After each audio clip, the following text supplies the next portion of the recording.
자, 여기 성경에 나와 있는 건 하나님 아들과 방불하여 같이 같은 레벨이라고 하는 거예요. 같은 레벨로 항상 제사장으로, 제사장이라고 하는 중보자를 의미하는 겁니다.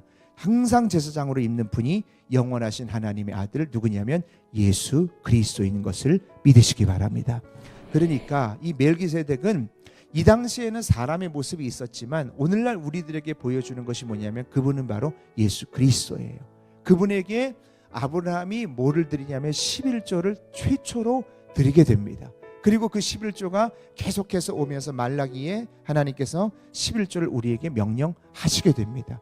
또 신약에서도 11조를 얘기하게 되어지는 거죠. 그러면서 구약에서 가장 복을 받았던 사람이 누구냐면은 아브라함이에요. 근데 아브라함에게 그 멜기세덱이 뭐라고 하냐면 11조를 받은 다음에 아브라함에게 복을 준다. 그렇게 얘기한 거예요. 여러분, 그러므로 말씀은요, 우리가 말씀 그대로 받으면 그게 여러분 축복이 되는 줄 믿습니다. 말씀에 내 사상과 생각과 경험과 가치관과 사고방식이 뒤섞여서 혼미하게 만들면 벌써 말씀은 피요하지가 않아요. 이 말씀은 그대로 하나님의 명령이면 주님이 스탑하면 난 스탑하겠습니다. 난 가라고 하면 가겠습니다. 이렇게 한번 순종하십시오. 그런데요 이런 거 쓰면은요 하나님의 역사가 일어나지 않아요. 제가 밤새도록 그물을 던졌는데요, 근데 물이 안 잡혔어요. 오늘은 안 되고요. 이렇게 했다면 그물이 찢어지도록 고기는 잡히지 않았을 거라고 하는 거예요. 아들을 드리라고 하면 그런데요 아들이 하나밖에 없으니까요 제가 아들이 셋 정도 나면은 하나는 드리겠습니다. 이러면은 하나님의 역사가 일어나지 않아요.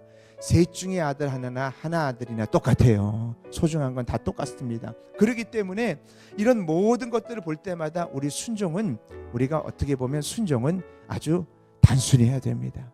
그래야 여러분 축복인 줄 믿습니다. 한번 따라해 보겠습니다. 순종은 단순히 해야 합니다. 자, 두 번째 같이 보겠습니다. 11조의 원리에 대해서 시작. 11조는 예수 그리스도의 피로 구원받은 새 언약의, 그러니까 멜기세덱에 대해서 표현하는 게 나오잖아요. 멜기세덱에 대해서 오늘 히브리서 7장에 읽었는데 거기에 멜기세덱은 첫째 의의 왕이요, 2절에 보면 둘째는 평강의 왕이요, 그렇게 나오는데 멜기세덱을 의의 왕으로, 우리는 의인이 아무도 없어요. 우리는 인간은 의로운 사람이 아무도 없습니다. 100% 의로운 사람은 아무도 없어요. 조금 착하고 덜 착한 건 있어도 또 좀 못된 사람은 있어도 의인은 없다는 거죠. 그래서 의의 왕이라고 하는 건 예수 그리스도, 하나님과 화평하게 만든 건 예수 그리스도, 떡과 포도주 예수님의 살과 피입니다. 그래서 예수님의 모든 것을 묘사를 했어요. 복 줄 테니까 11조를 내라고 하는 말을 하지 아니하고 예수님의 모든 모습의 속성을 우리에게 표현했습니다. 나를 위하여 십자가에 찢겨 죽으셨고 그분을 믿기만 하면 우리에게는 어떤 것이 주어지냐면 새 언약이 주어집니다. 고린도전서 11장 25절에 보면 이자는 내 피로 세운 새 언약이니 이것을 행하여 마실 때마다 나를 기념하라 하셨느니라. 다시 말하면 이 아브라함이 11조를 드린 이유는 그냥 내 소득의 10분의 1을 드린다라고 하는 그런 개념으로 드린 것이 아니라 예수님이 나를 위하여 십자가에 달려 찢겨 죽으셨고 그분이 나의 구세주가 되시고 그분이 나의 의가 되시고 그분을 믿기만 하면 하나님과 우리 사이에 갈라졌던 관계가 화평하게 되어지고 모든 것들이 하나님의 형통 가운데 승리가 된 것을 믿는 새 언약을 믿는 자가 믿음의 고백을 하는 거, 신앙의 고백을 하는 것, 이게 11조를 드리는 것이라고 하는 거예요.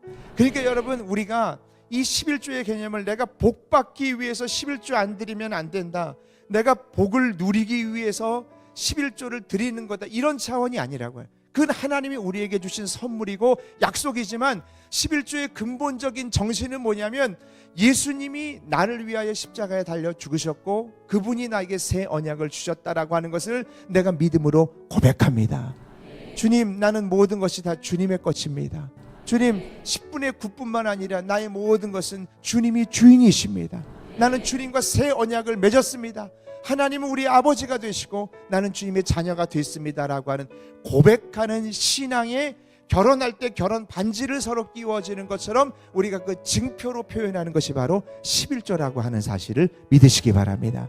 그래서 이런 얘기예요. 한번 따라해 보겠습니다. 11조는 신앙 고백입니다. 예, 우리의 신앙 고백이 되어지는 거예요. 그래서 11조를 돈 얘기가 아닙니다. 액수 얘기가 아니에요. 가룟 유다는 향유를 부었던 여인 보고 이게 값이 얼만데, 이게 액수가 얼만데, 이런 액수 얘기를 얘기했지만 예수님은 아니다. 이 여인은 믿음으로 드린 거다. 믿음의 고백을 받으시는 거예요. 그래서 우리가 하나님 앞에 11조를 드릴 때 그 개념이 어떻게 드려야 되냐면, 하나님, 예수님과 나는 하나님의 자녀고 하나님은 나의 아버지가 되시고 나는 새 언약을 예수님의 피로 인해서, 예수님의 살이 찢겨짐으로 인해서 멜기세덱이 떡과 포도주를 가지고 나왔고 겟세마네 동산에서 우리를 위하여 예표로 보여주셨던 것처럼 예수님이 나를 위하여 십자가에 죽으셨습니다. 그 새 언약을 믿는 자는 그 믿음을 가지고 신앙 고백으로 예표를 하나님 앞에 드리는 거예요. 믿으시기를 주의 이름으로 축원합니다. 그래서 이게 11조라고 하는 거예요. 그런데 이 11조라고 하는 것은 하나님이 우리에게 무엇인가를 얻어내려고 뺏어가려고 하는 것이 아니라고 하는 거예요. 이삭을 달라고 할 때도 이삭을 정말 원하셨다는 건 아닙니다. 우리의 믿음의 고백을 원하시는 거예요. 우리의 신앙의 고백을 원하시는 것을 여러분 믿으시기를 바랍니다.